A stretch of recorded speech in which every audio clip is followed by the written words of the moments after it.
Nagyanig ng magnitude 5 na lindol ang Calaca, Batangas kaninang umaga. Ramdam ito sa mga kalapit na probinsya maging dito sa Metro Manila. Nasa frontline ng balitang yan si Marian Enriquez. Nasa tindahan sa barangay Balisong, Taal, Batangas ang dalawang babae at batang ito nang bigla silang magpulasan bago mag 8:30 ng umaga. Kita at rinig sa video ang dagundong at pag-uga ng bahay kung saan nakakabit ang CCTV. Epekto ito ng magnitude 5 na lindol na tumama sa Calaca, Batangas. Ramdam din ang pagyanig sa bahagi ng Butiong Bridge sa bayan ng Calatagan.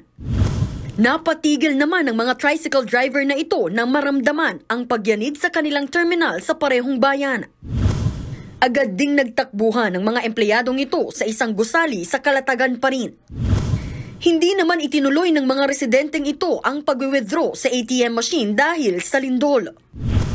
Sa ngayon, wala pang naitalang pinsala ang pagyanig. Walang naapekto. Ang mga damages ay walang inai-report sa ngayon. At walang inaasahan na dagdag na sakuna. At tayo nagpapasalamat at lahat ay tunay na nakaantabay at Pero dahil sa lindol, agad sinuspindi ang klase sa maraming bayan sa Batangas ngayong Biyernes. Ramdam din ang pagyanig sa kalapit probinsya ng Cavite. Agad lumikas ang mga taga City Hall ng Bacoor dahil sa lindol. Apektado naman ang klase ng St. Vincent College sa Cabuyao, Laguna. Nagsuspende sila ng pasok sa hapon para inspeksyonin ang mga gusali.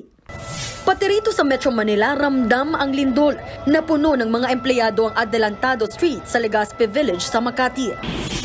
Pansamantala ring itinigil ang operasyon ng MRT at LRT. Ayon sa FIVOX, sanhi ng paggalaw ng Batangas Fault ang naramdamang lindol.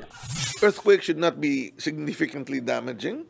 The local government concerned are inspecting their own buildings, but at intensity 5, wala dapat significant damage. Aftershocks are possible. Nagbabalita mula sa Frontline, Marian Enriquez, News 5. Mga kapatid, Cheryl Cosim po. Iba na ang may alam at may pakialam sa panahon ngayon. Para sa tuloy-tuloy na balitaan sa Frontline, mag-follow at mag-subscribe sa social media pages ng News 5.